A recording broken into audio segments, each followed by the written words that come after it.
Hello, my friend. Hello. How are you doing today? I'm doing well. Yeah, How about you? I'm doing pretty good. Pretty good. It was a pretty good day. I did nothing so far. Those are my favorite days. Can't go wrong with them, right? Yes. Yeah, it's Sunday, so I get to do not much today, and but I get to talk to you, which is Yes. Thank you something. for having me. Well, thank you for coming. Thank you for taking this invitation, and I'm really excited to talk about you. And also, I wanted to hear more about your circle that you've been doing. If you would like to dive into that a little bit more. Yes. So, the beginning of 2022, in January, I started holding women's circles. I call them sacred circles. It's just a time for women to gather. They've been doing it for eons, and I have no idea why. At that time, I had no idea why. I just knew that that is how I wanted to start talking about my journey, how I wanted to start opening up, coming out of the spiritual closet, if you will. And that was how I felt comfortable doing it. Later on, I have so much understanding of why. But of course, when you first start, you have no idea. But of course, it's all divinely guided. And so women have gathered like that for centuries. And it is the most healing place to be, to gather in sacred space, in ceremony, in circle. And I've seen amazing transformations, and I've gone alongside these women myself and evolved so much just by sitting amongst them. There's nothing more healing than sitting amongst women and really being vulnerable with each other. So, where was the first time that you ever knew or realized that these circles existed?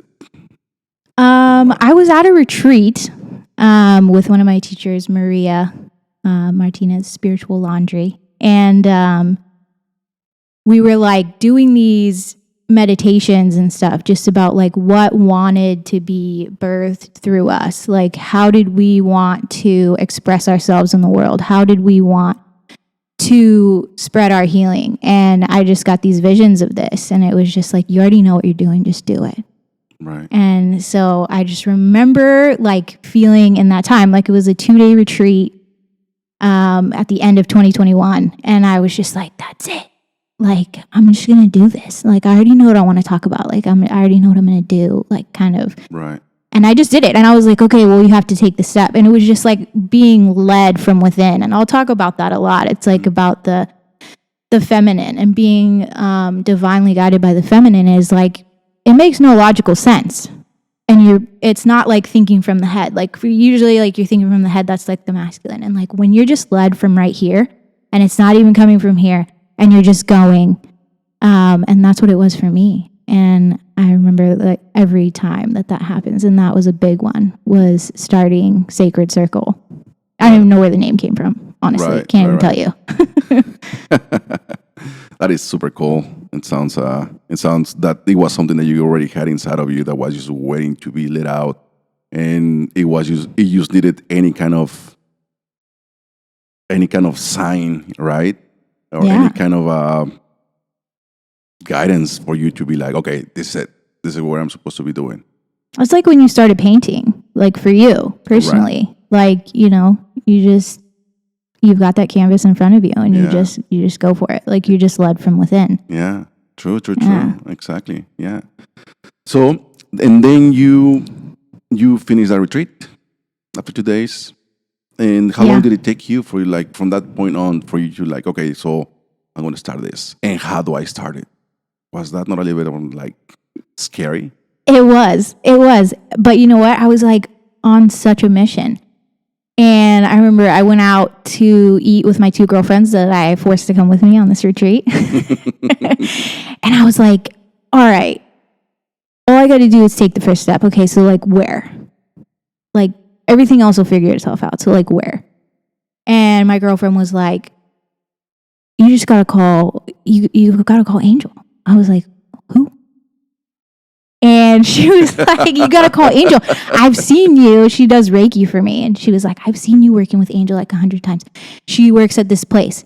And so she just gave me her number. And I ended up texting this girl I never met. And she gave me another girl's number. And I just wound up at this place called Moontide Wellness. And so once I locked that down, I was like, that was the end of November. And I was like, all right, I want to start in January.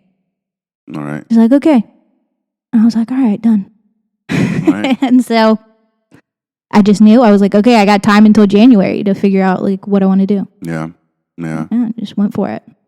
So, if you don't mind sharing, like, what is that? The circle like based on like what do you guys do?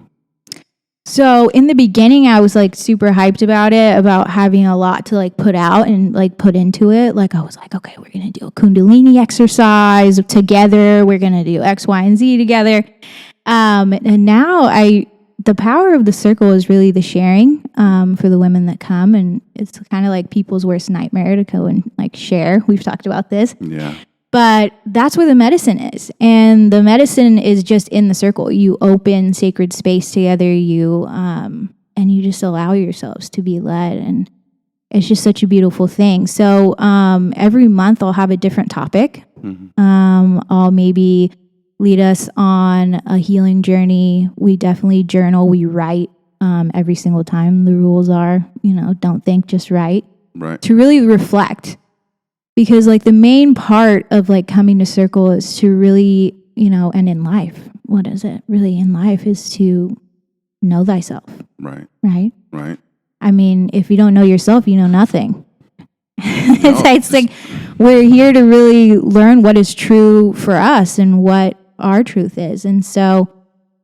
And the medicine of circle is like sitting with other women and really being able to see different pieces of you from different parts of your journey. Maybe before, maybe where you see yourself, where you want to go. Yeah. And it's just a bunch of mirrors sitting from each other. And you just have so much heart. And we're just there to hold space for each other and speak whatever is true. And so sometimes we follow where the moon is and or the wheel of the year. Wherever we are in nature and what cycle, and we'll have questions. I like to open with a story or a quote, and we always have a theme, but we always journal. We always go through and share like what our experience was.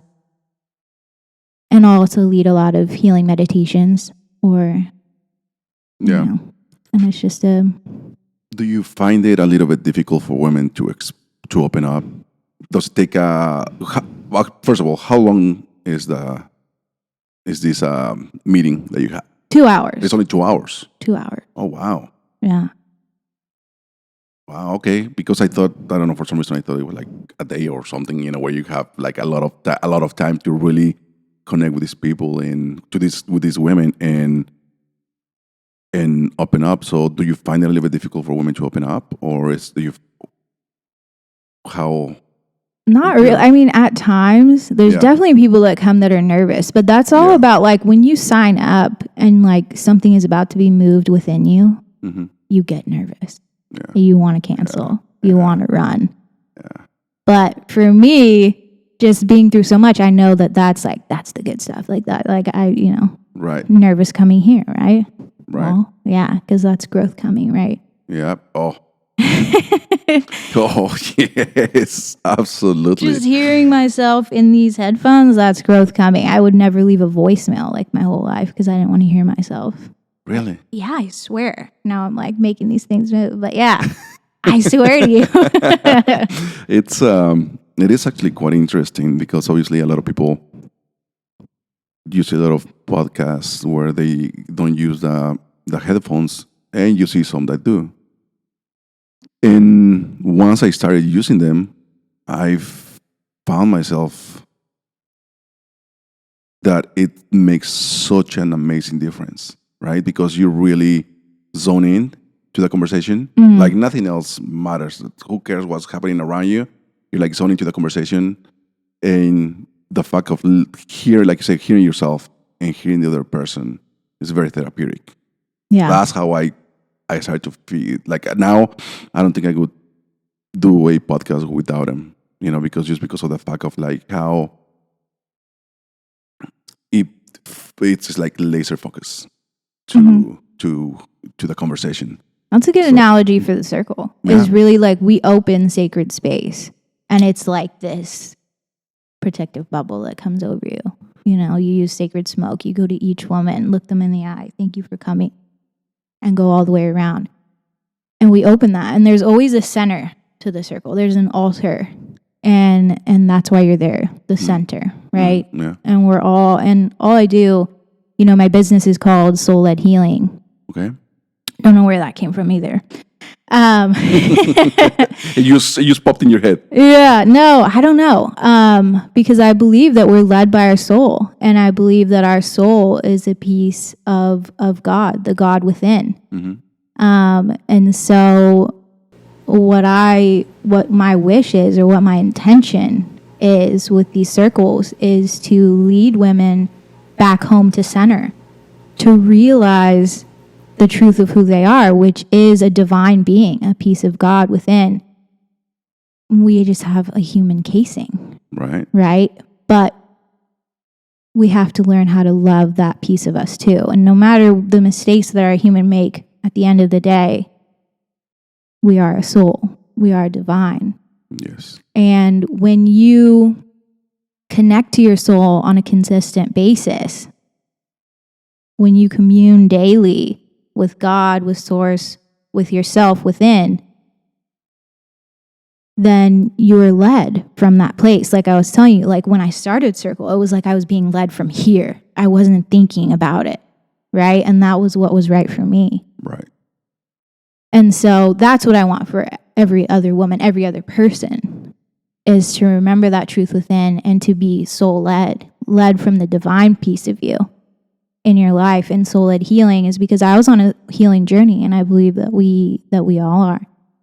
And there's no blueprint, like out there you see all these spiritual teachers and stuff giving you like these blueprints, like, oh, this is how you connect with your guides. This is how you connect with it. No, connect with you. And everyone expresses their gifts differently. Everyone expresses themselves differently. Everyone has a different karma. Everyone has different past lives, different messages, different upbringings. And the way that we express our gifts and the way that we live is unique to us. Yes. As our fingerprints. Yes. And so I believe that the only way to truly heal is to connect back to your center, back to your soul, and let your own soul lead you, because you're on your own journey, right? Absolutely. Yeah. Yeah, no, I think that is so true, because and that just goes for many other things in life, that we are all our own world, right? And how many times have we heard that, but we truly are, like in every aspect, even like something as small as like, okay, well, when you go work out, okay, well, you have to follow this regimen, like you have to do this amount of sets, you have to do this amount of repetitions and all these things. And it's like, some people are like, well, that doesn't work for me. Well, find your own, right? Even with your diet, right? Everybody's into either a vegetarian, a vegan, or they like meat. It's like, if whatever works for you, right?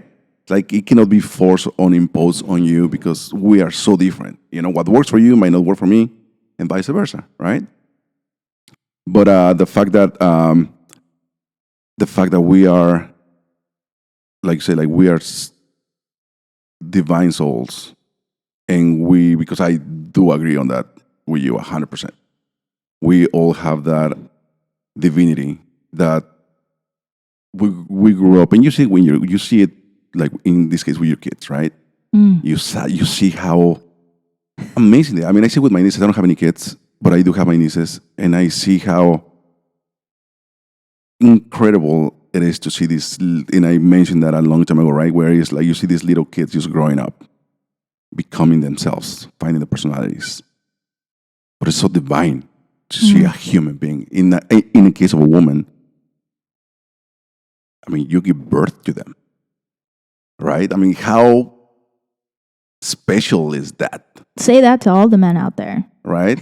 No, I mean, I do not understand why men cannot see it, but it's amazing to me. It's incredible to to see that there's this woman giving life inside of her. That is pretty freaking cool. I mean, that is just surreal, right? And that's why when we were saying like divinity, we are all divine. We are all have this special gift that sometimes with traumas that happen to us, with situations, with families, with friends, with your surroundings, that you start losing it. You start forgetting about it, and then you become like everybody else, right? Use this machine that comes to work, goes to sleep, eats, and it's a cycle, right? There's not a time of to really find who you are, because I talked about it with a friend of mine the other day, and we were saying about how when it comes down to finding yourself, it's like, well, yeah, I hear you. In this case, I don't have a family, I don't have kids, so for me, finding myself was not as difficult just because I had the time. I didn't have the responsibilities. I didn't have these other priorities. So when it came time for me to figure out who I was able to. But now imagine, like I was saying earlier, imagine you are a family that has 10 kids. How do you find the time to figure who you are? I can speak to that from a mother of 4. Well, or in your case, from a mother of 4. I mean, how did that happen? How was the beginning of that? Well, so for me, everyone has like these big moments, right, in their lives, these big trials, these big tribulations that really bring their deepest awakenings spiritually. I mean, motherhood is an initiation in and of itself. But for me, my biggest situation was my 4th child. I was 16 weeks pregnant, so 4 months. So, everybody knew, everyone in my life knew that I was, and like went out on winter break because I worked in the schools. Went out on winter break, and like the next day, like it was December 23rd, went with my husband to go, just get a checkup. 4th kid, okay, cool. Let's go. Want him to see her, We'd already named her. Her name was Ella. And went in, and I shared with you, like, we're in like that little white box, and, before the doctor comes in, and it was like, like in these headphones, the ultrasound room was next door, and like the heartbeat was so loud, it was like vibrating the room, like coming in, and it was crazy. And we're like, whoa, that's weird. And the doctor comes in and is like, looking around with the Doppler trying to find the heartbeat. And he's like, oh, we're going to have you go next door. Like sometimes the placenta, I'm like, oh, okay. And we like look at each other and we're like, this, okay. Just go out in the waiting room. And we got taken back, and, there she was on the screen, and just completely, I'll never forget it. She's got her arms crossed and just like that. And nothing. There was nothing. And she was just gone. Yeah. I mean, there, but gone. Yeah. And so it was going home. It took us a long time to get home. Like, for me, I almost wish, that I was alone. Right. Because I love my husband so much. He's such a pure soul. He really is. And it's almost like that protectiveness, I wish he didn't have to be there. But I, ultimately I am glad that we were together. Yeah. I would have never made it home anyway.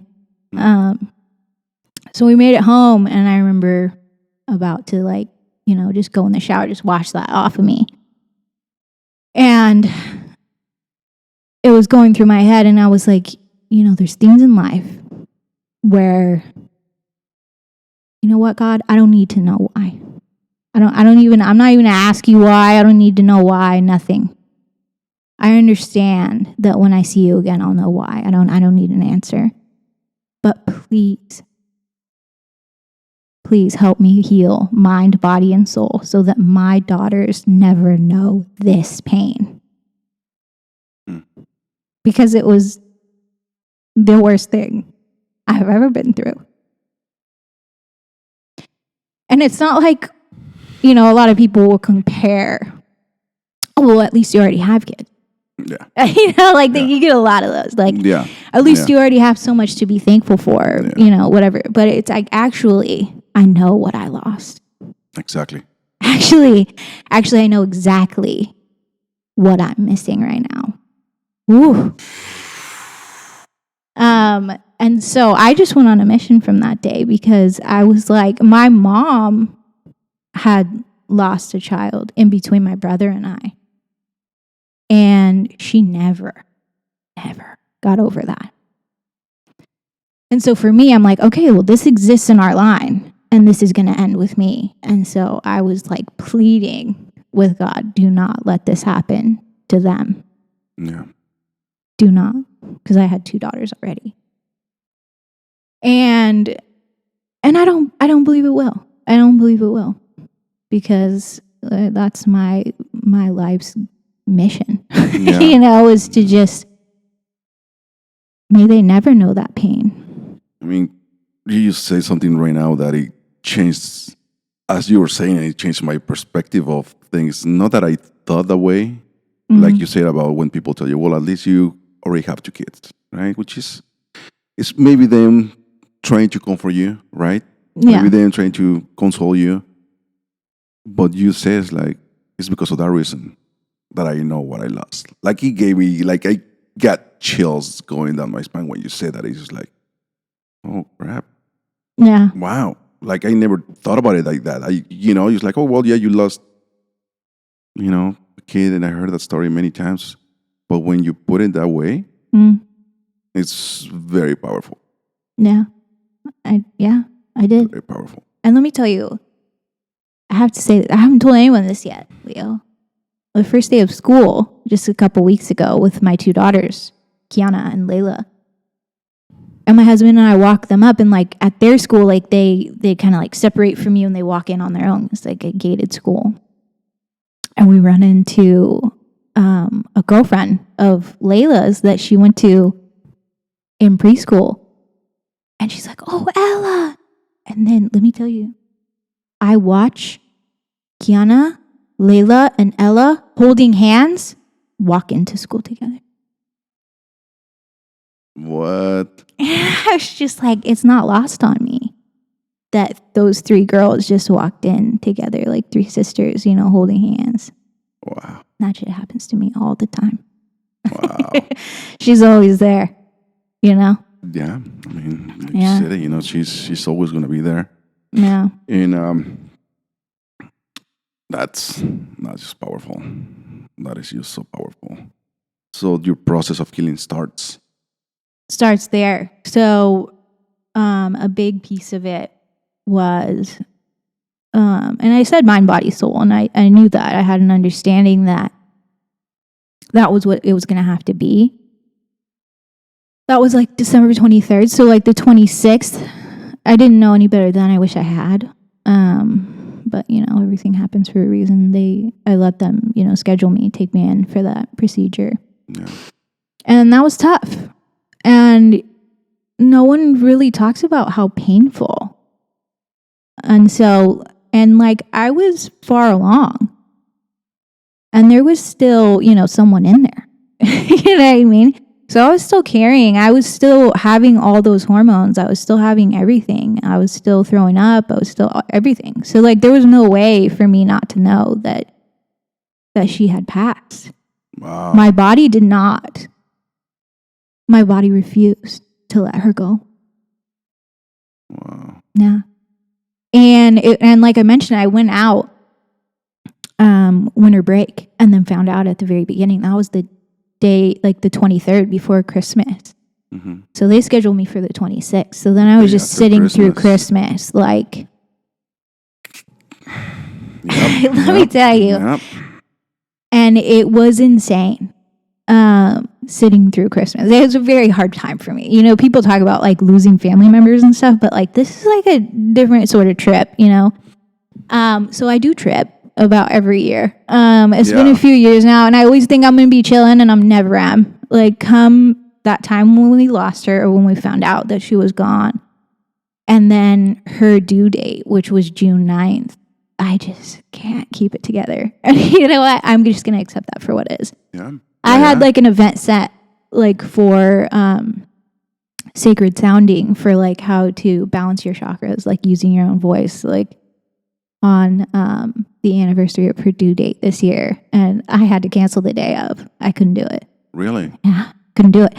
And sometimes you get mad at yourself. And I remember that, like, going back to work. Like, I went back to work, 2 weeks later. I have no idea why. You ask me now, like, why? I would never do that to myself again. But I went back to work, like, to the schools. And it was banana. I mean, just like when stuff like that happens, like, just like people's reactions, sometimes you have to, like, you feel like you have to, like, console them. You know what I mean? Like, sometimes it's like other people will be like sobbing, like thinking about that happening to them with their children, and you're just like, then there for them. But let me tell you, like, that takes everything out of you too. Like, I mean, I would be done for the day, like, sometimes by like just saying hi to people. And I remember it was like after Christmas, right? So I had like this C's candy box on my desk, and I would be like, if I don't cry today, I can have one of those. You know what I mean? Like, it was like the most pitiful thing, but it got me through a few days. But yeah, sometimes like somebody hugs you and like you just lose your goddamn mind. And then sometimes, other people can like genuinely like have this conversation with you, and you'll love them forever. Right. You know what I mean? Like, I don't know what that is, like, in the grief sector. Yeah. But, and then there's like that stretch of time where, like some time has passed, and everybody's lives are moving on, right? Like, everybody's moving on, doing their thing. Life goes on, right? And when you've lost someone, you're just like... You feel stagnant. I remember describing it as, I felt lost at sea. Like I was treading water and there was no land in sight. And there was like, you have those moments where it's like, you laughed or something, or like you really enjoyed yourself for a second, and then you feel guilty as hell afterwards. Yeah. And then you're like, damn, why do I still feel like that? Yeah. And oh man, everyone's going to forget her, And then you're like, that's trippy too.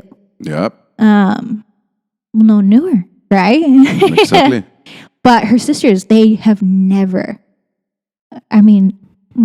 my older daughter was 3. And so she used to talk about her all the time, but she could see her. She'd talk to her. She would tell like her grandmas. She would tell me. She'd be like, Lizzie. Really? She says hi. And sometimes she would wake up crying. And I'd be like, what's wrong, baby? And she'd be like, I just miss Ella so much. And I think she was expressing me, like what, like my unsaids in that moment.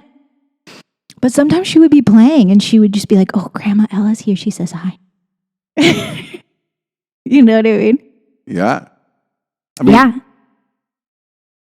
And I mean, at that age, and I was just about to ask you, how were you dealing with, obviously, with your mourning and still having to take care of your girls? Was like how?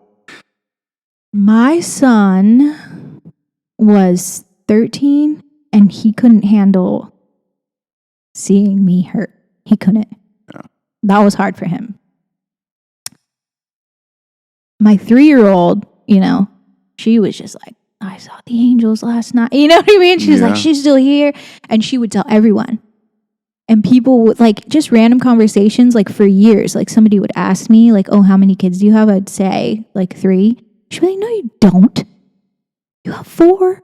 Ella, hello. Oh. She's like that. She would tell every teacher of hers, she's like, I have a sister in heaven. I have a sister, Layla. I have a brother, Mikey. Like, she's still like that to this day. She doesn't let me. She will not let me. Wow. She will not let me forget. She's like, you own that. Wow. Like, that's important. Yeah. You earn that. Yeah. Kind of. For me, that's how I take it. It's like, you earn that. I don't have to just, you know? So. Wow. And and then Layla was like a little toddler.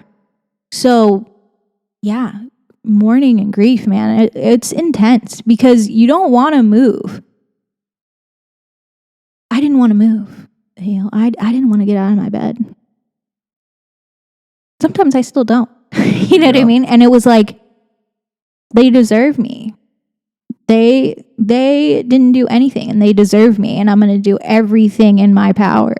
To be there 100% for them. I am going to do everything in my power to be there for these babies because you know what? They deserve it. They deserve me. They deserve all of me. And I'm going to find her. Yeah. And I'm going to kick her ass. Yeah. And she's going to get up and she's going to do it. And you know, it was a long journey from there. You know, I lost another one early on. And I've experienced it from every level now that I think about it, other than giving a stillborn birth, I think. In what sense? Because then I had an early miscarriage after that. And because Jeff and I decided, we were like, this doesn't feel right. There's supposed to be someone else here with us. We were like, this isn't right. We're supposed to be 4. And so we tried, and I lost an early on one. Like I was, took the test, was there, and then gone. Okay. And then I was like in my head about it, and I was like, God, just give me a sign. Give me a sign. Like, am I supposed to just be happy with this? Like, am I supposed to just be grateful, thankful for what I have? Like the people tell me. Am I supposed to be grateful and thankful and like just leave this alone? Yeah. Or like what's going on? And I shit you not. My husband went on a business trip and he forgot something and he needed me to take it to FedEx, which is like so random, right? And so I pull up to like FedEx, right? And I get out of my car and I look, and in front of me, there's a license plate. It says, go, the number 4, Mir, which is what my whole family calls me, M-I-R, Mir, and a heart. And I was like, excuse me? Like, I'm like looking around. I'm like, excuse me? Like, so, if you need a sign, just ask for one. Because, it couldn't have been clear. It was like, go for Mir, heart. Wow. And, man, it's incredible how these little signs come up, right? And especially when you are in that healing part, or you start to pay more attention to everything that surrounds you. Because I can agree with you that when I was going through my stuff, and everything and anyone that I talked to, in every, let's say, a movie that I saw or a song, had a sign. Yeah. It's always there. You know why? Right? What's your soul leading you, sir? Yeah. Yeah. Yeah. That's you allowing that bigger, the bigger being, that source, your life source, allowing, like you say, leading you, being like, just trust it. Because when you are not going through that situation, when you're not mourning, when you're not hurting, you're like blinded by the world. The worldly things, right? Yeah. Yeah, I was trying to look for the word, but you're being it's literally everything. Yeah, everything. Yeah. Like you are either on your TikTok or you're on Instagram, and you're not paying attention to anything else. You just want to keep yourself numb with everything that's happening, with the trends and all these things, right? When you have the time to take a step back and feel and grow, then you start to like Oh, wow. Oh, wow. And in this case, for that license plate, I mean, what else do you want? I mean, what else? What else were you expecting, right? No further questions. Yeah. Like, that's it. Just, Wow. So, So then you guys decide to, like, you know what? Let's go for it. Let's try it. Let's. yeah. Yeah. I mean, and for my husband, it was just like, he just needed me to be okay. Like, Yeah. he was just like, anything that you think you need, we'll do it. Yeah. Like, you know what I mean? Because that's just who he is. I Yeah. mean, I'm lucky. Yeah. I mean, right now you say something that how when you guys driving from the hospital or from the doctor to home when you guys found out Yeah. how you needed, right, at that moment to be alone. Was it something that you felt like you needed to be alone, or was it No. something that you just felt like? What was that feeling of? It was like that mother feeling towards him. Like, I did not want him To to feel have lived that. I did not want him to have been there, to feel that shock, to go through that. I did not want him. I was Okay. like, I can endure this. This is fine. Like a true mother, right? Okay. I was like, I did not want him to know that pain either. Okay. It's like that love, that mother love of protection. And it was like, I didn't want that for him. And I didn't want that in his memories. I didn't want that for Jeff, you know? I felt that I thought that when you first mentioned it, that it was mostly like I need to deal with this on my own. Like you were not really much thinking about his pain. That was just like I just need to, when you go through certain times in life where you're like I just need to be alone. I need to process this. I need to feel this, and I need to. But it was mostly like you didn't want him to feel that pain. Yeah. Wow. I didn't want that for him. No. How was he able to cope with it? You know what? He's silent. And as a lot of men, like we've talked about before personally, is like, some men like don't feel, just because of society and all of that, like don't, I don't know if I want to say don't feel comfortable or like don't even know how really to express those kinds of emotions. And I did take it personally for a little while. Yeah. Even though he was my rock, he could not, he could listen to me, but he wouldn't voice his own feelings. Yeah. And that was hard for a little bit. That was me judging his journey though. And I see that now. That was me, forcing my perspective on someone else. That's, that's not his soul path, Right. But I was worried in my meddling mom mind that he was going to lose it eventually because he didn't let anything out. But he's able to deal with it in his way. Yeah. And then there's me, out there making a lot of racket. Yeah. But he feels good. I feel like just being supportive of my journey is kind of healing for him, just to know, as the man of the household, that everything's okay. Right. And I speak on it a lot, actually, in circle, that, the women, kind of speaking back to like what we were talking about before, is like, when you look at the home, the men kind of are the logical. They're the head of the home. Rational. Okay? They're the rational minds. But y'all need the women. You need the mothers. Because not just the nurturing, like people don't go this deep into it, but that nurturing, that love, but like becoming a mother is a spiritual initiation. And we are, you could say, the emotional center of the home, but really we're the spiritual center of the home. And like a big teaching of Mary Magdalene is that it is our responsibility as women to remind our husbands and the men in our life, especially our sons, of the spiritual nature of things. Yeah. of the feeling of the unseen, to have faith in the unseen, because not everything that you see is real. Right.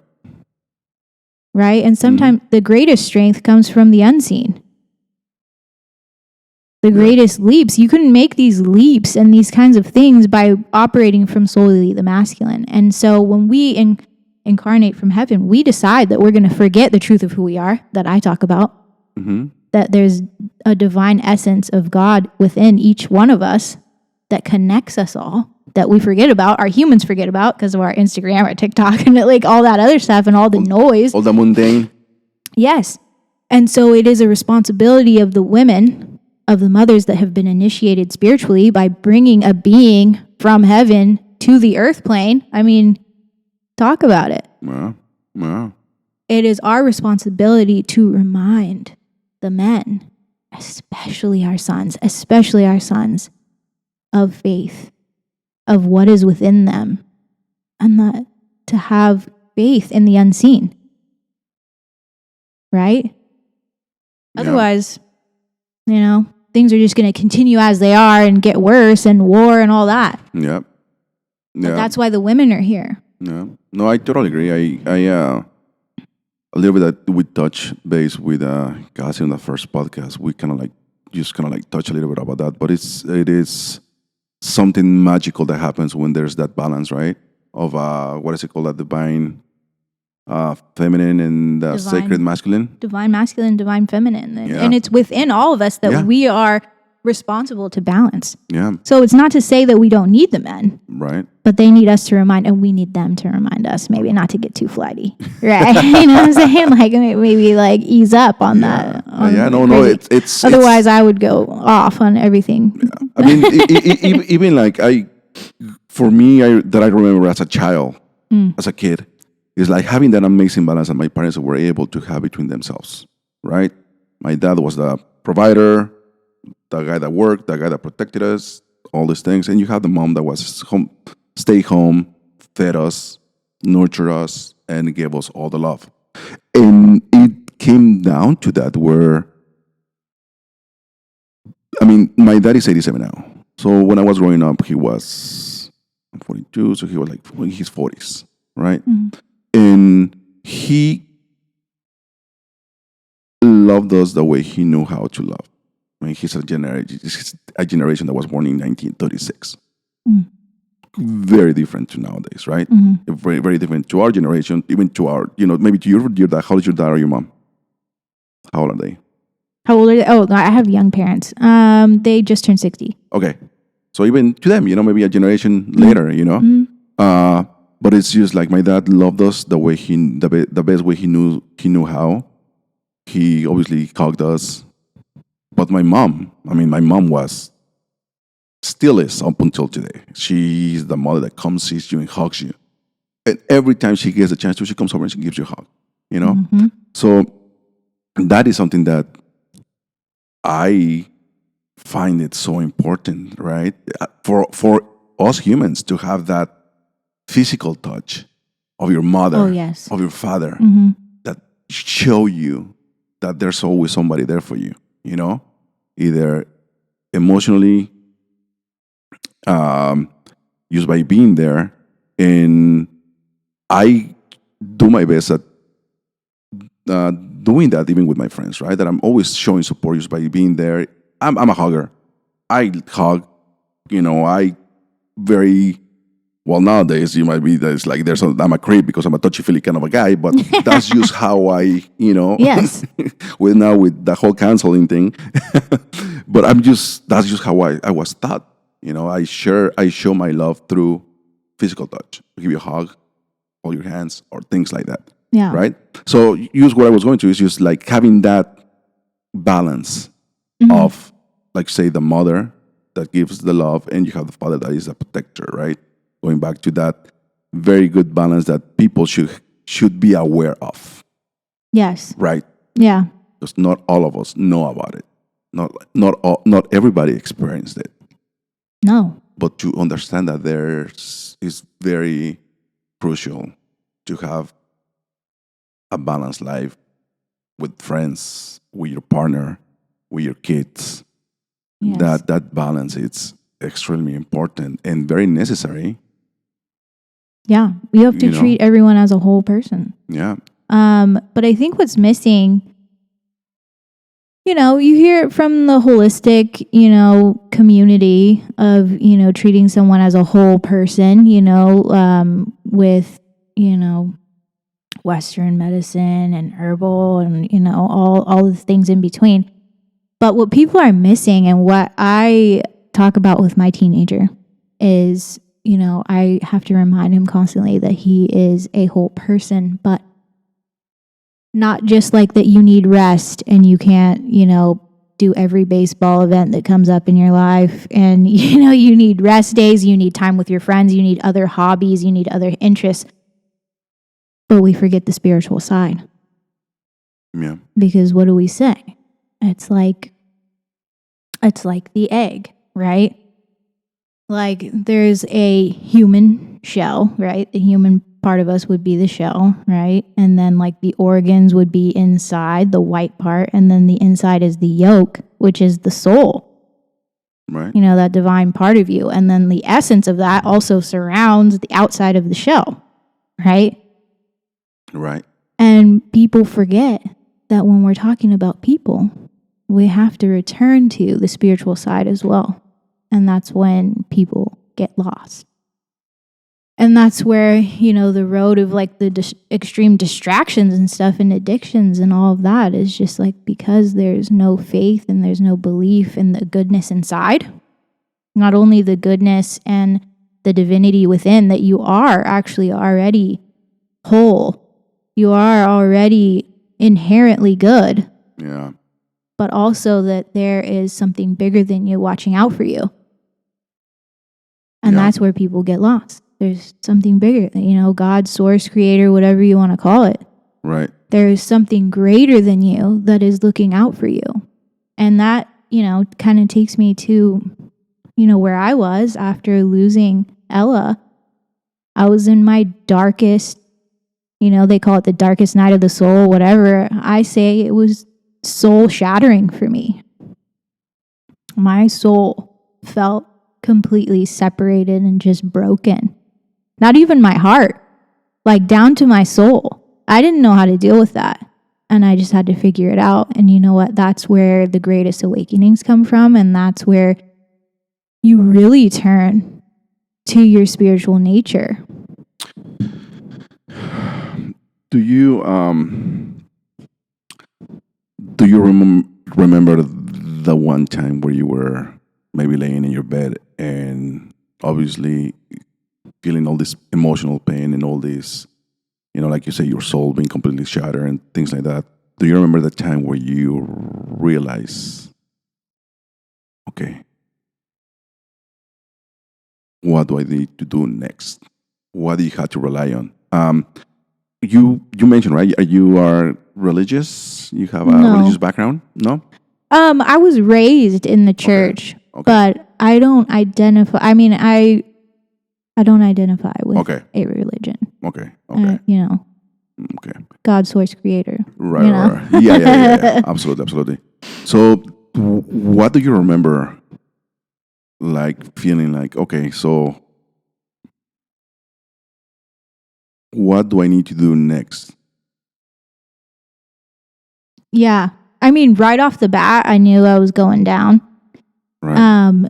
And that's why I cried out for help, mind, body, and soul. Show me how to do this.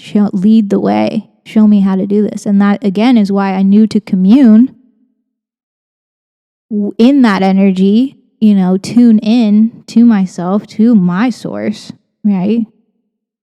And that I would be shown the way. And so for me, I was like, really, because my body was so broken as well, I really started there. I started with, yoga every day. And then when I was able to, it was a long recovery and it was frustrating to heal from. Started with yoga and then like into strength training. Okay. But always every single day, like I just like lived in prayer and like constant communion with, God, with Jesus, with, that's who I identify with Mother Mary. Please watch over my children in the ways that I cannot. I remember that. That was a big one. Was please watch over my children in the ways that I cannot. Please remain close to my children as they're little. Never let them forget you, Jesus and Mother Mary, because I knew that, no matter how hard I try, even at my best, I can't be everything, right? Right. And that is what has always carried me through. That's what carried me through that. That's what carried me through everything. So, like now, this happened. So the end of 2019. Yeah, right before 2020. Yeah, right before the whole COVID. So then we go into COVID. We go into quarantining, where everybody's isolated in a sense. Yeah. So did that make it even harder, or how did that impacted your life after that?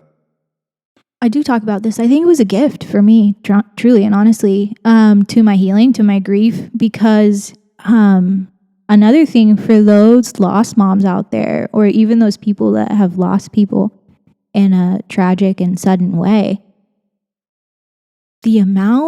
I've never heard anybody else talk about this, so I just want to put it out there. This is the amount of anxiety that goes through your body, the fight or flight, when you know that you're going to be around someone that might ask you about it, or that it might come up and you're in a group with people and you can't lose your shit.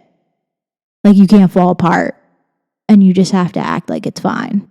And that's what took all my energy. That's what would send me back to bed, is going to something like a birthday party, and it was the lady that I saw that I only kind of knew, and we told her that I was pregnant, the day before it happened, and then she's going to see me and ask me how the baby is. You know what I mean?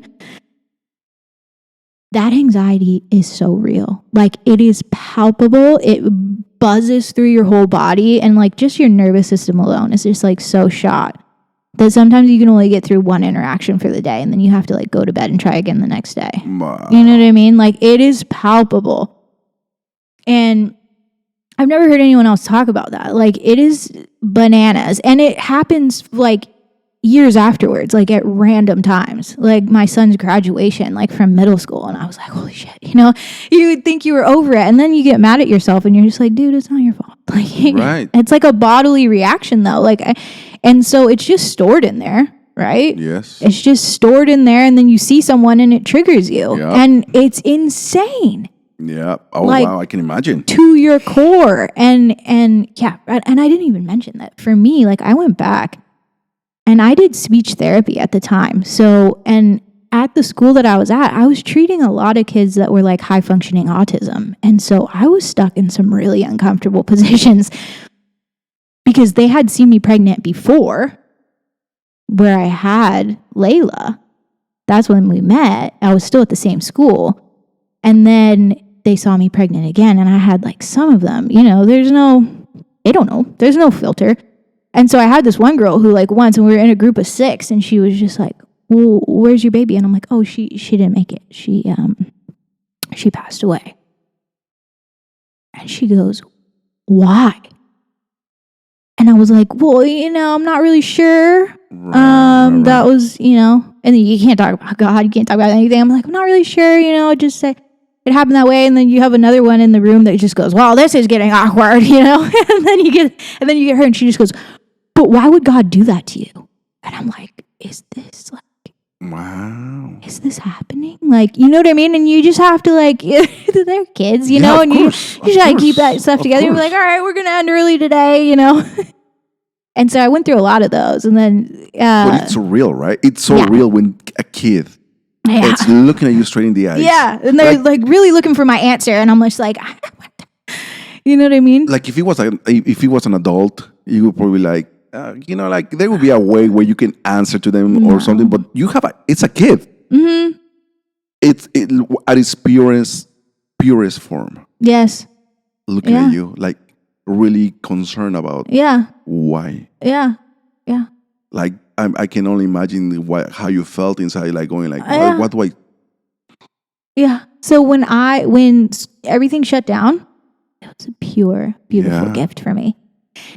And I got to go home. Yeah, And you're so right. we had 2 weeks off where there was and I feel like that was like the best 2 weeks of my life, where there was like no distractions. There was no stress of work.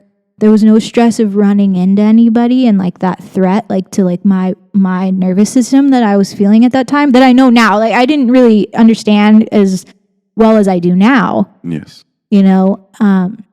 I was so protected there, to heal and to be with my babies. You know what I mean? Yeah. And I was just so present with them and so thankful for that time because I had them. And thank you for staying. I remember being like, thank you for staying here. Thank you, God, for letting them stay. And thank you for choosing to stay, because every soul has their own free will. And I'm like, thank you for choosing me. Thank you for staying with me. You know what I mean? Like that's like where I was at that time, was just truly appreciating these, 3 beings that chose to stay with me, for goodness sake.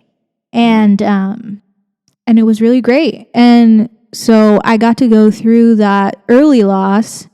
But I'll tell you that, like, I talked to my friend, and then I remember there was this moment where we learned that we had lost another one. And I was like, I am not. We were like waiting to find out the official word. And I was like, I'm not going to let this take away my hope. Yeah. And it was like in my mind's eye, it was like the heavens opened up and like my whole team and like the angels were just like, yes, she finally gets it. Like, oh my God. Like they were just like, it's like, cheering you on. Like, yes, she finally gets it, to live life and not let it close your heart and just be like, I'm not afraid to hope. Even if I get let down, I'm not going to be afraid to like be open. Yeah. I'm not going to close my heart and become hard. You know what I mean? And that was like a big moment. Not just for me, apparently, because they let me see their celebration of like, thank God she gets it. Yeah. And then we did end up getting pregnant with Elijah, who did come to be. And I don't know if I could have survived that pregnancy if I had to go to work every day and everybody see me and know what happened before and like just have their projections and that energy and be in my own head about it. Yeah. Yeah. So I got to work from home on a computer and I was seeing kids through the computer and it was chilling and I could lay down in between, and we waited a really long time to confirm that pregnancy because obviously I have a lot of PTSD about ultrasounds. I am terrified of ultrasounds. I can't go in for an ultrasound because I saw my baby dead. I can't do it. I went back to the office to get a checkup and I went into a full-blown panic attack and like my blood pressure was so high I had to leave. Wow. So when we did get pregnant with Elijah, I was like, well, babe, like I'm not returning to that office. It's not good for my health. And I was like, I will not. And it was 2020 and all that stuff. And like there was like rumors. And I don't know if anybody else would know this at that time unless you were having a baby. But like there's like all these rumors that like you get separated from your husband like during birth and you have to wear a mask and you can't breathe and like all this crazy stuff. So what do? I decide we're going to do a home birth because I'm not going to be separated from anybody. They're not going to take my baby. They're not going to take my husband. They're not going to like, you know what I mean? Yes, of course. And so we started planning that and we didn't go until like, it was just like, I was throwing up every day to go confirm this. And I remember how hard it was. I'm telling you, I was like sobbing. I was like, please don't do the ultrasound. You know what I mean? Like I didn't want to do it. I would have rather, it's like one of those things that like I wanted to press the fast forward button and just live afterwards. Yes. And it wasn't. Like somebody knocked me out right now so that I cannot see. And let me tell you, and guess what happened? They couldn't find anything. Oh my God. At first. And I went nuts. And they were like, oh, you got to go to the bathroom again. I'm like, like I can't do this. This poor woman. And she's just like, it's okay. And it turned out by that time, like your anxiety level, if it was already high when they tell you that thing, like, oh, I cannot see anything, but go to the restroom and come Yeah, back, you're like, I'm sobbing. I was sobbing. I'm not even gonna lie to you guys. I was sobbing, and I go back in, and this midwife I just met is like holding my hand. She's not like one of my greatest heroes, but anyway, this is when we met. She's holding my hand. She's like, "It's okay, honey. Like it's okay." And it turned out, lo and behold, there's 2 sacks, right? And this will trip you out. One had stopped growing. So there was one baby, but then there was another baby that had the heartbeat. And there was one that had started forming, and the heartbeat never happened. so it was Rationalize that in your brain. supposed to be twins? Yeah. Girl. Make sense of that. Jeez. That was like, that tripped me out for a while, where I was like, life and death exist inside of me. You know, like, Yeah, you know what I mean? Like, I was like, both. Like, you know, I'm like, why though? You know, and that one was hard for me to like, my logical brain really wanted to take a hold of that one. Absolutely. I really did. I was like, yeah. you tell me, write it down so I understand it. Let's do this. I want to know. Wow. That is a trip. It was a That trip. was a trip. It was a trip. And even trippier is that in those cases, they say that like that baby, like, you know, since the cells just like stopped multiplying, like I'm going to call it a baby. Like I don't care what Yeah. anybody else says, Yeah, like yeah. scientists, Yeah. whatever, just absorbs into the pregnancy. So I'm like, you guys, like, what's the symbolism in that? You know, like I wanted to dissect that, but I just couldn't tell anybody. Because I didn't want anyone to know that I was pregnant again. And I was in hiding because of 2020. So I was like, that's fine, whatever. Have you thought about the symbolism more deeply? No. Now that I'm talking to you, I haven't brought it up in years. I mean, Obviously, I'm just saying, like, I was carrying life and death, like, Yeah. inside of the same womb. Yeah. Yeah. I mean, my perspective, if Tell you me. want to Yeah. hear about Yeah, it, I and do. you say Please that, it's do. just kind of like, you know, because of the experiences that you have had prior to that, you know, to that pregnancy, which was all, unfortunately, death, right? It was kind of like showing you both sides of kind of like letting go of this. This is Oh. this is what it was. This is something that you need to remove out of your head.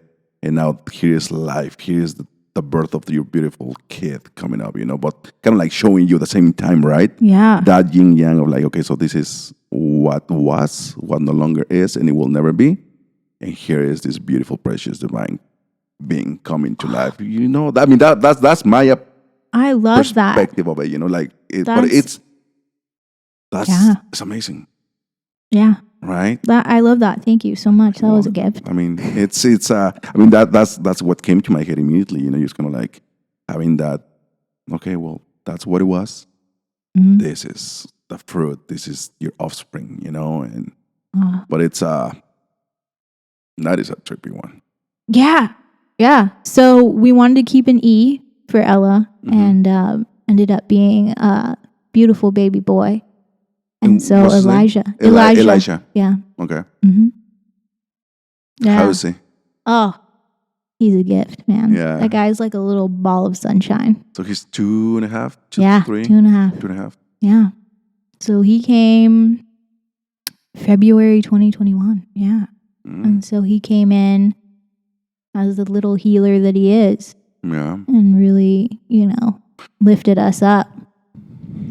And it's so interesting to see the newest generation, in this case, like kids that are around between 6, because of what I've been around with my nieces. They are a different breed. By all means. Like this Yeah. newest generation, they are a different breed. They are very conscious, very aware of things. Yeah. Where I recall me being aware of things, you know, when I was like a kid, a baby, you know, but you're still surrounded by a generation that baby boomers, right? That Yeah. still don't understand, don't get a grasp. You know, I mean, yeah, you have the hippies, you know, and all these things, but you have this generation that's still not very understanding of knowing, like we were talking about, knowing yourself, right? Knowing Yeah. The whole spiritual part of it. Our generation is okay, Halfway there. But halfway now. there. We're kind of like getting it, okay, Yeah. But now you have this generation, and they're full on like incredible. It gives so much hope, though. It does. So much hope. It does. You know, You are so right. as a mother of many, I, in heaven and on earth, I like to say, Yeah. I'm a mother of many in heaven and on earth. And that's the world that I want to see for them. Yeah. And I'll share a story. Yeah, Do please you have do. some time for this? Absolutely. Okay. So in Circle, one of my favorite stories to share is about these scientists that did, they were observing these monkeys, like this certain kind of monkey. I'm not even going to try to say it. Mm-hmm. And there was a chain of islands, like 26 different islands. And so how they would lure the monkeys out to observe them was with dropping sweet potatoes on the beach. And so the monkeys would come, and at first they were all just eating the sweet potatoes, like, with the sand on it, with the grit. And like they were just eating them. Like, imagine that. Like you drop stuff in the sand here, and you're like, gosh, dang it. And so they were eating them like that. And then there comes Emo, who's this little girl monkey. And she goes out and she washes her sweet potato and then eats it. And she's like, oh man. So then she shows her friends, young ones, and her mom. And then her mom shows, and then pretty soon, every single monkey on that beach is washing their sweet potato before they eat it. them. Yeah, on this one island. But then all of a sudden, without any rational, reason why, every monkey on all of the beaches that they were observing were doing the same thing. Which speaks to,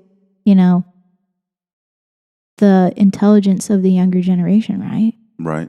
That feminine, and then showing the other females, showing the males, and then the collective consciousness Exactly. of all of them. And so when I gather in Circle in the beginning, I was like, I'd share this story, and I would be like, there's this book called The Millionth Circle, where it's like the women are reminding each other of their spiritual nature. And then they're going home and showing their families. And then their families are going out into the world and creating this ripple effect to the whole collective of treating each other differently within the home, without of the home.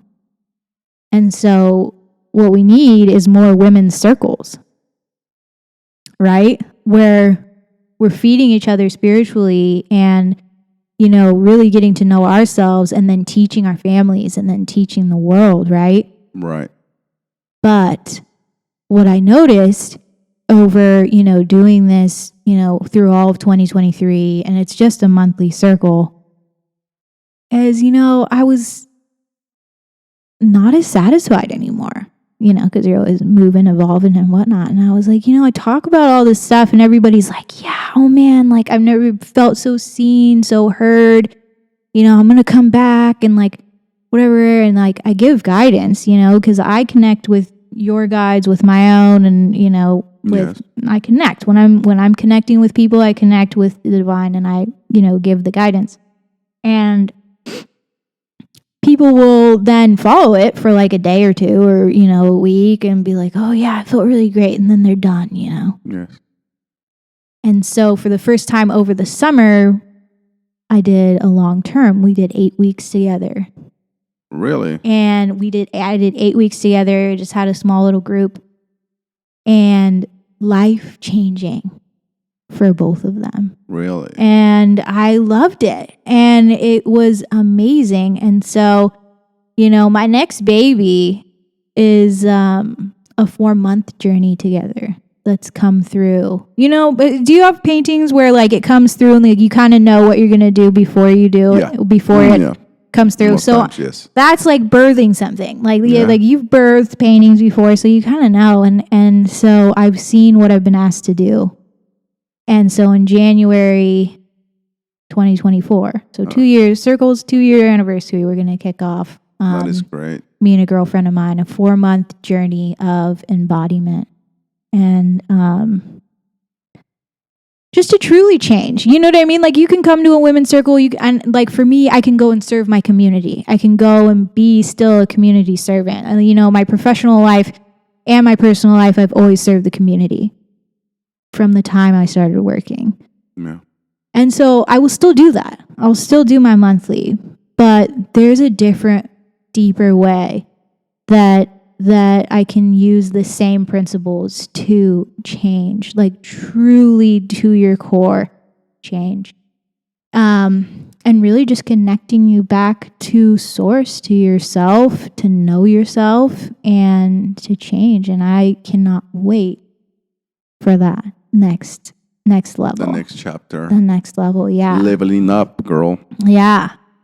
That sounds amazing. That sounds like it's because they say that they speak that usually takes about 3 months to really change a habit, right? It takes about that long of a time. Yeah, right? I've done like a 40 days and 40 nights, like to break all addictions or whatever, but you just return to them. But yeah, there's an embodiment. It's a walk of embodiment. Something that I've come into remembrance of. It's called the Order of the Blue Rose. Which is an oral tradition, actually, that was taught in the caves by the Marys after the resurrection by Mother Mary and Mary Magdalene.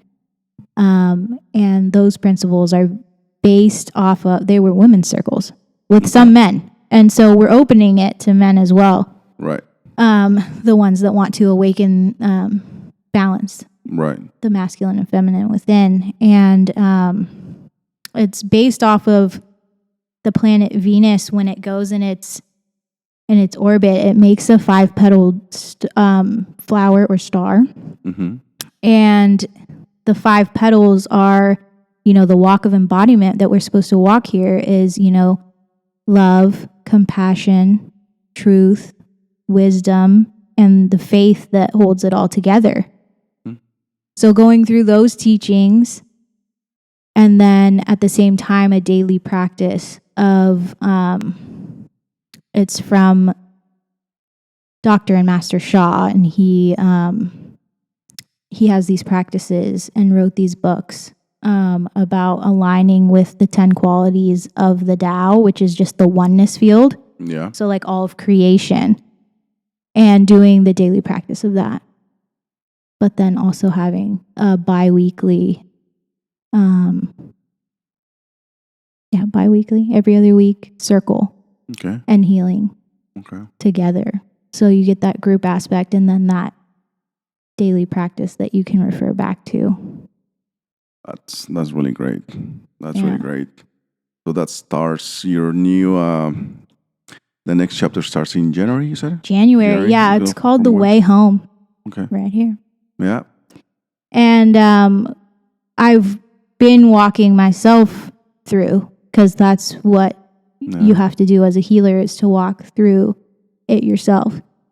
And I am walking through it. And I can tell you that when you remove the outside noise and when you devote to your path, everything rearranges. Yeah. And it can't be explained. I mean, I'm sitting here today talking to you and like, we didn't even plan this, you know? You know what I mean? Like, we didn't even plan to even go here. Right. You know? And I think it was after we met even that like this all came through so clearly. Yeah. So I'm walking through it myself, and I can tell you that it is just that, and that's where that came from. That being able to describe where there's no noise up here anymore. Everything that I'm doing is led from here. Like the energy of it is from here, and there's no crazy thoughts of fear, because it eliminates that. Your practices of aligning with the qualities of creation eliminate all the outside noise, which is fear, which is what? The opposite of love. Right. And when you align yourself with that truth, it is just, everything else just takes care of itself. Your only job is to say yes, to act, to take that one small step. But I mean, it's the most effective way that I've found in these years or in all of my life to align with, the truth of who you are and getting out of the way to let your soul lead you. Yeah, I know. And I'm sorry, go ahead. no, I mean, well, it just takes you back to soul-led healing, which was like, I didn't even know what I was naming like back then, but like I can explain it to you now. Exactly. You see what I'm saying? Yeah. So it's all truth. I mean, go ahead and live it before you even know. Yeah. No, it's so true. I can definitely relate in a sense to what you're talking about. But for example, when I started my painting, first of all, when I started my training for yoga, my teacher training, Yeah. and it was something that I was questioning a lot. I was like, should I do it? Should I not do it? But I knew I wanted to. I mean, obviously, I'm a guy, so I'm trying to rise up to think about it. Like, but why? How is this going to help me? How's that? But there was that other part of me that's like, just do it. You just go for it. It's something great is going to happen. And I just went for it. I'm like, you know what? Let's go. One of the best things I have ever done in my life. Right? It changed my life in so many ways. The second one was starting painting. When I started to paint, the same thing. It was just something that I just wanted to do because it felt right. Right? Like it felt right. Like, am I gonna make money? Who knows? I don't know. I'm not thinking about that type of thing. I'm just thinking like I want to create something. Yes. And then it turned into my business now, right? Yeah. And now with the podcast. I don't know what's going to happen, but it was something that I wanted to do because just like you, and thank you so much for sharing your story because it's very powerful. I mean, you gave me chills while you were talking about your story, and I appreciate you and taking the time for doing that. But that is part of the reason why I believe it's important for people just like you and I that we have. And I'm not saying that my story is amazing, but it can teach people something, right? Yes. We all have a story that we might be able to. Somebody else might hear it, might see it, and be like, "Oh wow, like that happened to them," right? Can relate and not feel so alone in life, right? Yeah. And that is the whole purpose of it. And it has always felt right for me. Once in a while, you have those intrusive thoughts in your head, like those fears. Well, are you sure you want to do this? Like, what are people going to think? Right? Yeah. Yeah. Like those comments that are going to come in, which I already had my first comment. Oh, yeah. My first negative comment. Oh, are you willing to share it? Yeah, of course. Okay, please do. It was. I'm obsessed. It was on the one that I did in Spanish.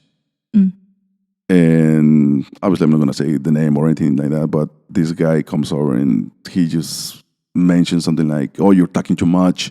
Let the other person talk." And I was just kind of like, I know that person is from Mexico City, just like I am, just because of the way he's talking, what the words he's using. So I was kind of like, there is, unfortunately, and I'm just not the one that say people from Mexico City, but at least in that our culture is very close-minded in a sense that we don't, instead of supporting each other, we bring each other down. And that is one of the saddest things that I have seen, that I have experienced in my life, and that I have always wanted to change. I don't want to be part of that. I don't want to be part of that negativity. I don't want to be part of that bad vibe. I don't care. And that's why once I read that, whether he was joking or not, dude, I don't know who this person is. So you know what I'm saying? Is like, if you're joking, I don't know you. And if you're not joking, I still don't know you. So like, why are you talking this way, right? I remember that I did feel a little bit like upset. That feeling of like, ooh, what am I going to say? I'm going to in my head is already like thinking like, how am I going to respond to this guy? Yeah. I closed it down. I went in my thing. And after I was like, why am I even going to start to get into a conversation or to start to say something to someone that I have no idea who this person is, doesn't know anything about me, it's not worth it. So that was my first test, right? Yes. And I think I passed it.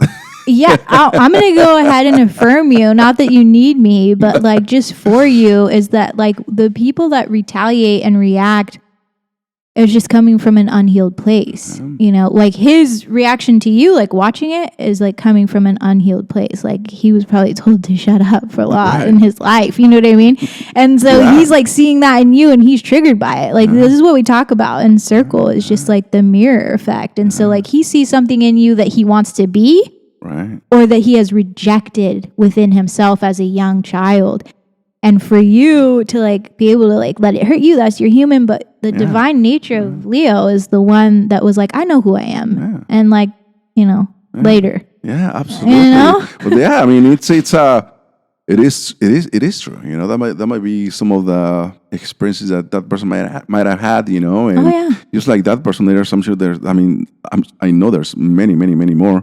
So we'll see what happens next, what I run into, but we don't invite it. No, just set that energy up. And at the same time, it's like if it's going to be there, it's going to be there, and I have no control over it. And the only thing that I can control is myself, my thoughts, my emotions, and by me allowing somebody else that I have no idea who it is to take control over my emotions. No, that is not who I am. You know, I have really funny that you say that, but. And I'm glad that you're here. Maybe you can help me understand this for. Yes. So it happened. It happened on what day is today? Today's Sunday. It happened on Friday. So I was having one of those days that you're just having a rough day, right? You're just feeling irritable. Whatever's going on in your life, you really don't know what's going on. So I'm just completely fixing up my patio, getting it ready to start painting. And I had to go run some errands. And I'm feeling irritable already. So I'm just like, okay. You know, I put some loud music on my car. I go to get gas. And a lot of things started happening. I go to Costco to get gas, right? Because it's a bit cheaper right now, right? Trying to save some money, right? I finally looked at the price yesterday. Isn't that crazy? What? So as I'm about to, literally, I'm the next one in. And now that I'm saying, I think it's starting to click in, right?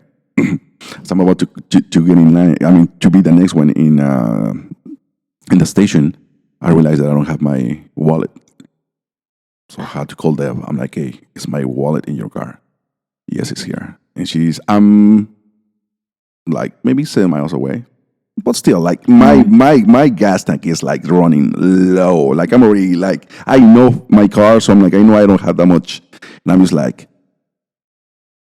I'm like, okay, I'm on my way. So now I have to drive from here all the way to Newport Beach.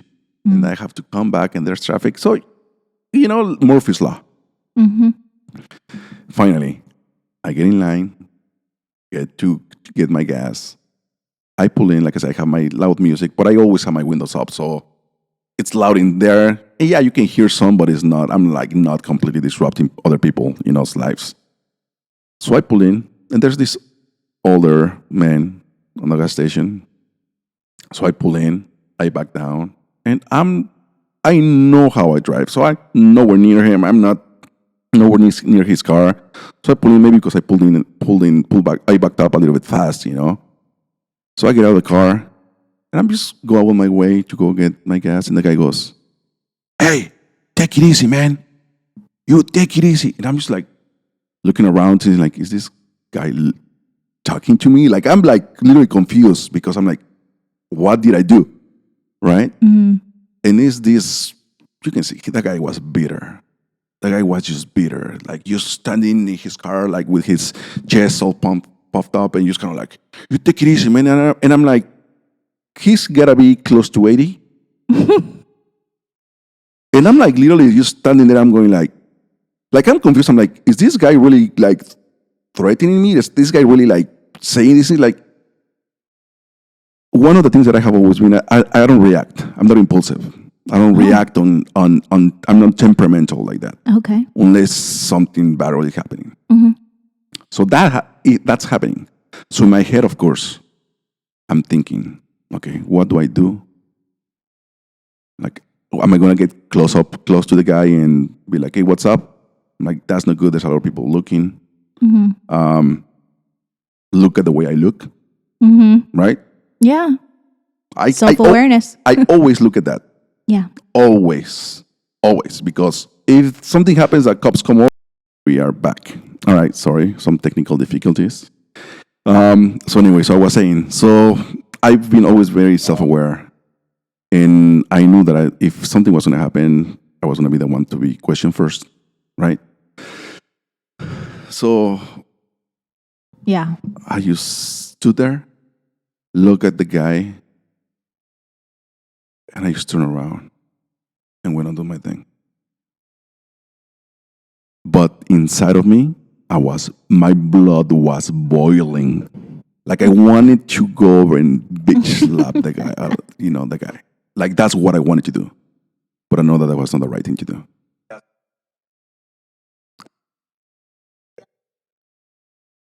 Okay, but you know No. why that guy I reacted mean, to you, right? I that's what happened. That I couldn't figure out the reason. I couldn't understand in my head why this guy was so upset at what. I have no idea. Oh, please enlighten me. I can tell you.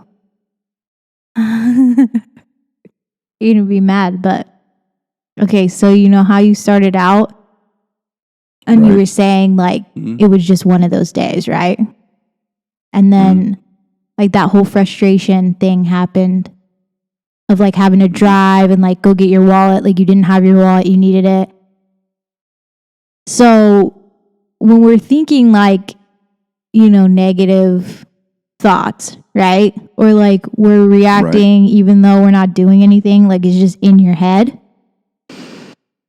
So we all carry like a field of information around us and it's projected by our hearts, right? And it goes all the way around us. And so in your energy field at that time, you had frustration.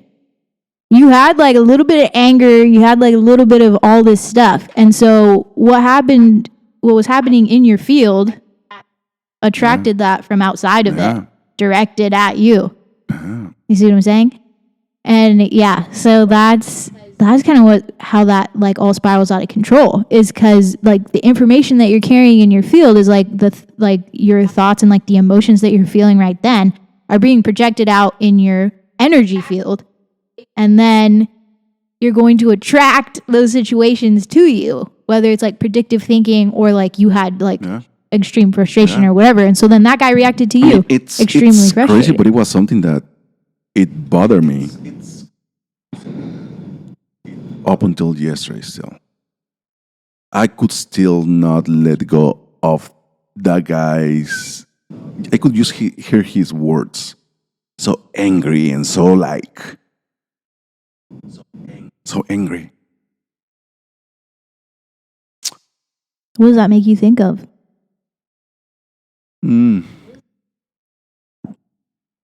I what does it felt remind you a of that guy talking to you like that? Behind his, that's the first thing that came to my head. Why?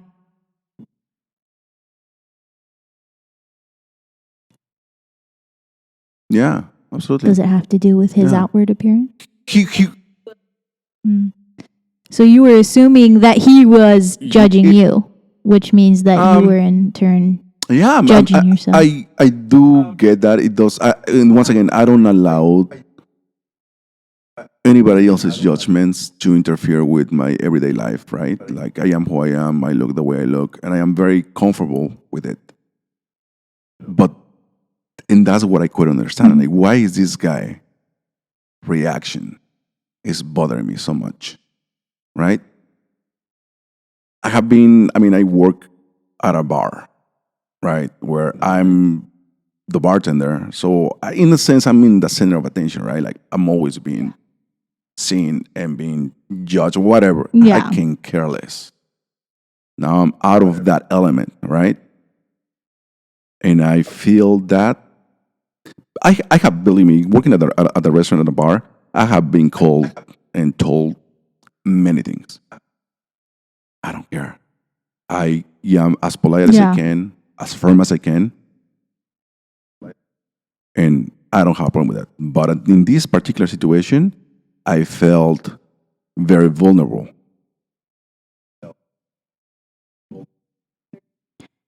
Because you were outside of Right. work where you have your Leo persona Yeah, that you put yeah, on a certain yeah, persona yeah. because you're at work, you put on your, whatever you wear, you go, you're being Right. paid, and you're like, this is how Leo acts at work. But you were out in the wild. And you were out in the wild and you weren't expecting it and you were feeling vulnerable because your Completely not. energy field was Zero. not, you were not in alignment. Yeah. You were out of alignment with Leo. You were out of alignment with Leo. You were out of your element of Leo persona at work. Yeah. And this guy came at you. You see what I'm saying? So all your defenses were down. And you were not in alignment with the truth right here because you were and frustrated. that is hands And down. so that's why that is that hands guy down got the to best you. explanation that Yeah. I can find, because I'm like, why is this happening today, right? When once again with Murphy's Law, when everything is gonna go wrong, is going wrong, and you're having one of those days, but I was kind of like, okay, this is happening. I'm just gonna turn around, ignore the guy, and keep on doing what I'm supposed to be doing, right? And I did, but still, like I say, it still bothered me, for a couple of days, where I just couldn't let go of that disrespect, right? And I was like, all right, but anyways, life happens, right? And you just need to roll with it. You need to roll with it, and everything so far, all this since I did my training with the yoga and all those things, I think I've been able to handle myself really well. And Yeah. but this one time, this old man just kind of like got to me, and I was like, "What do you expect? Like, do you expect me?" I was confused, right? That confusion of like, what did you expect me to do right now? Like, fight you? Yeah. Like, is that what you want? Yeah. Let me to kick your ass? Like, I mean, anyways, but oh my god, that's. Is that when it was Since happening? it was Friday, I can also blame the new moon. Yeah, it was. That was the please. day. Absolutely. And so we can go ahead and throw Because that I in am into your very basket of very just, well aware when yes. this new Yeah. moon, it's things. full moon, yeah. Right. And that was the one. That was the day. So you know what? It was just hell in a handbasket for you from the universe. good. And you know what? I'm glad that you're feeling better about it. Because I hate when stuff lingers in my brain, and I'm like, Thank you for clarifying it for me. Now. Thank you for helping me understand a bit more about that. But Miranda, once again, I want to thank you for sharing your story. I think what you're doing thank you. with Circle of Healing and helping women open up and understand themselves and listen to their hearts and be able to heal through opening up. Yes. I think that is extremely important, and I think the job that you're doing right now, I think it's very, very, very important. And I thank you for coming and talking to me about this, sharing your stories again. And I know for a fact that we're going to have more podcasts in the future. If you'd like to come and share more stories, and Yes. Oh, I would love to. And thank you for letting people, not just me, but everyone that you've had on, really share pieces of themselves that are important for other people to hear, and also for them to get out. Extremely healing for me to be able to say some things that I haven't ever said. And it can only be my prayer that, the people that it can change their perspective or, bring a moment of I'm pretty sure you will. I'm pretty sure you will. Like I said, you gave me chills. I mean, it's a powerful story, and thank you. it is a story that people need to hear, and it will help them in some way. Yes. Miranda, have a wonderful day, and I will be talking to you soon. All right. Thank you. Bye bye.